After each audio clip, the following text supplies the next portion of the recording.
Welcome back, guys. Today we start with the social security system in Germany. The German social security system is built on a very simple but powerful idea. Everyone contributes when they can, and everyone is protected when they need it. That's why a part of your salary is always set aside into a shared system. This money goes into a common fund that covers the biggest life risks like illness, unemployment, disability, and retirement. In return, you are not left alone when life takes a turn. If you lose your job, you get a financial support. If you get sick, your treatment is covered. And when you retire, you receive a pension through the system. That's the real strength of it. It reduces pressure on personal savings. In a way, everyone is supporting everyone else. So, no one has to face these risks completely alone. But there are also challenges. Because the system is based on trust and participation, it can be misused. Some people may rely heavily on support while contributing very little. On top of that, Germany has an aging population, meaning fewer workers are paying in while more retirees are drawing benefits. That creates a long term pressure on the system. So, when you put it all together, the strength and the weakness, the reality sits somewhere in between. It's not perfect, but it works as a strong safety net that prevents people from falling into extreme situations. As mentioned before, the social security system in Germany protects you from the biggest risks in life, like getting sick, losing your job, needing long term care, having a work accident, becoming unable to work, or simply reaching old age. Unlike in some countries, it runs on a shared model. Everyone contributes into one common system. And it's not just you as an employee, your employer also pays in. That money is then used to support people who need help right now, whether that's someone who is sick, unemployed, retired, or unable to work. Your social security contributions are basically split into five main parts, and we will go through each of them: health insurance, long term insurance, pension insurance, unemployment insurance, and accident insurance. In simple terms, you contribute while you work, and the system supports you when life happens. For employees, participation is mandatory. If you earn more than the mini job limit, which in 2026 is €603 per month, you are automatically part of the system. It's handled directly through your employer, so you don't need to do anything manually. If you earn below the threshold, you are usually exempt. For self employed people, it works differently. You are not automatically included, but you can choose to join parts of the system voluntarily depending on your situation. One important exception: health insurance is mandatory for everyone in Germany, no matter how you work. If you are an employee, you don't actively transfer anything. Everything is automatically deducted from your gross salary. Your employer adds their share, and the total is sent directly to the insurance funds. That's why your pay slip always shows gross salary, deductions, and the net salary. And those deductions include both taxes and social security contributions. Now, let's keep it simple and realistic using approximate values in 2026. Pension insurance covers almost 18.6% in total, and you pay about 9.3% in it. Health insurance is around 14.6% base and approximately 2.9% extra, which is split between you and your employer 50-50. Long term care insurance, which is around 2.6 to 4.2%, is mostly paid by you, and the employer pays a fixed part only. Unemployment insurance is 2.6% and is always split equally with your employer. Accident insurance is 1.1% and it is fully paid by your employer. So, in total, social security contributions usually come out to around 42 to 44% of your gross salary, depending on your situation, especially whether you have children or not. The important detail is you don't pay all of that yourself. It's almost shared equally between you and your employer. So, in practice, you are typically paying around 20 to 21% of your gross salary, while your employer covers the rest. That's why, when you look at your payslip, The total deductions can feel high, but a big part of it is actually this shared protection system, not just something taken away from you. Finally, for today, let's talk about the Social Security number. You can think of it as your personal ID inside the Social Security system. It tracks all your contributions throughout your working life. Once you get it, it stays forever, no matter how often you change jobs or employers. It's made up of 12 characters, a mix of number and one letter. The structure is fixed. The first part shows where you were registered, the next digits are linked to your date of birth, then comes the first letter of your last name, and the final digits make the number unique to you.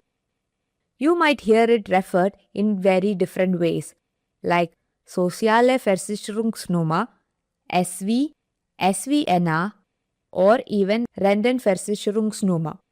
Don't worry, they all mean the same thing. An important clarification is that this is not your tax ID.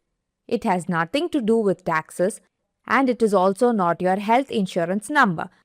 Your health insurance number is usually provided by your insurance provider, and that's a separate system. In short, this number is simply your lifelong identifier in Germany's social security system. Nothing more and nothing less. The social security number mainly exists to track your contributions over time and make sure you receive the benefits you are entitled to, like pension payments, unemployment support, disability coverage, and more. You will need it in several situations. For example, when starting a new job, your employer or HR will ask for it. You will also need it if you apply for unemployment benefits, claim your pension, or access disability support. Even when leaving Germany, it can matter if you want to deal with pension-related matters.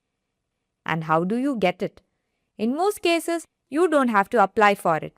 When you start your first job in Germany, your employer registers you with the social security system, and the number is automatically issued and sent to you by post.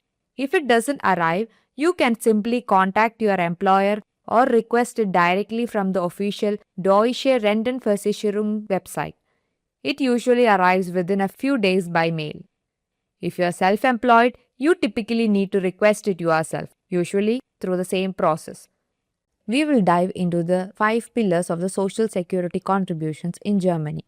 Let's start with the first two, because they really belong together: the health insurance and the long-term care insurance. Health insurance covers your day-to-day medical needs. Think of it as a short-term protection. Whenever you get sick or get injured, it pays for your doctor visits, hospital stays, treatments, and medications. Basically everything you need to get back on your feet. Long-term care insurance, Pflegeversicherung, is different. It's about the long term. It covers you if you reach a point where you can't take care of yourself anymore due to serious illness, disability, or old age. That includes things like home care, nursing support, help from family members, nursing homes, and even equipments like wheelchairs or home adjustments. It also supports basic daily needs like eating, dressing, and washing. So, a simple way to see it, health insurance is a short-term care and the long-term care insurance is the long-term support. Let's talk about numbers briefly. For public health insurance, you pay around 14.6% of your gross salary, plus an average additional contribution of about 2.9%. So, roughly it's about 17.5%. The good part is, it is split between you and your employer 50-50. If you are privately insured, it's different. There is no fixed percentage. It depends on your plan, age, and health. For long-term care insurance, the contribution ranges from about 2.4% to 4.2% depending on how many children you have. More children, lower the rate, and if you have no children, and it is the highest rate you pay. Here it is not equally split between you and your employer. Your employer pays a fixed share about 1.8% and you cover the rest. This is just a quick overview to help you understand how the big part of your deductions is going on. Health insurance alone is a very deep topic, and instead of cramming it here, there is a full dedicated series in our channel where we have explained step by step from public versus private options and to choosing what is the best fit in your situation. For now, just keep the big picture in mind. A large portion of your contribution goes into keeping you healthy today and supporting in the long run. The third pillar is the unemployment insurance, in German Arbeitslosenversicherung. The idea is simple. Anyone can lose their job at any time, and so the system supports you financially while you're looking for one. You pay 2.6% of your gross salary, and the good part is it is equally split between you and your employer. So you pay about 1.3% and your employer pays the other 1.3%. Just like the other contributions, everything is handled automatically through your employer. You don't need to do anything, it's deducted directly from your salary. If you're not a regular employee, like if you are self-employed or a freelancer, you're not automatically included. But you can join voluntarily under certain conditions. For example, if you work at least 15 hours per week, or in specific situations like working outside the EU, further training, or extended parental leave. Now, what do you get in return? There are two main types of support in Germany. First is the Arbeitslosengeld, unemployment benefit 1. This is what you're paying for. If you have worked and contributed to the system, this is the benefit you receive when you lose your job. It's a temporary income to help you while you reach and search for your next job. The second one is the Bürgergeld, citizen's allowance. This comes later. If your unemployment benefit runs out or if you didn't qualify for it in the first place, it's more of a basic support system and not directly tied to your contributions. Now, the fourth part of Germany's social security system is the accident insurance, or in German, Unfallversicherung. This system has actually existed since 1884 and its purpose is very clear: to protect you if you have an accident at work or on your way to work. You don't pay anything for this insurance. It is fully paid by your employer. Every company in Germany must register with an accident insurance associated called a Berufsgenossenschaft. The cost for employers depend on two things, like the total payroll of the company and how risky is the job. On average, it is around 1.1% of the salary. And again, this is not taken from your wages. Almost everyone working in the company is automatically insured: the employees, the trainees, working students, etc. If you're employed, you are covered from day one. No extra action is required. Self-employed people are not automatically included, but they can choose voluntarily coverage. If something happens at work or on your way to work, it can cover medical treatment, rehabilitation and recovery, retraining if you can't return to your old job, compensation payments in case of serious accidents. It's not just about immediate treatment, it's about helping you get back into working life. Accident insurance is only a pillar of the system that you don't pay for but still fully benefits you if something goes wrong. It's completely employer funded and acts as a strong safety net for work-related risks. The final pillar of Germany's social security system is the pension insurance, or Rentenversicherung. I'll keep this brief because this topic deserves its own video later. In Germany, there are three layers of retirement income: public pension, the foundation; company pension, the employer-supported schemes; and private pension, where your own savings and investments. The most important one is the public pension system called the Gesetzliche Rentenversicherung, GRV. All employees are required to contribute. As of 2026, the total contribution is 18.6% of your gross salary. It's split between you and your employer equally, that is 9.3% each. The German public pension system provides a solid basic foundation, but on its own, it is often not enough to fully maintain your lifestyle in retirement. We will break all of this in a dedicated pension video, because this one is one of the most important financial topics you will deal with long term, especially if you're building your life in Germany. So, we will see you in the next video.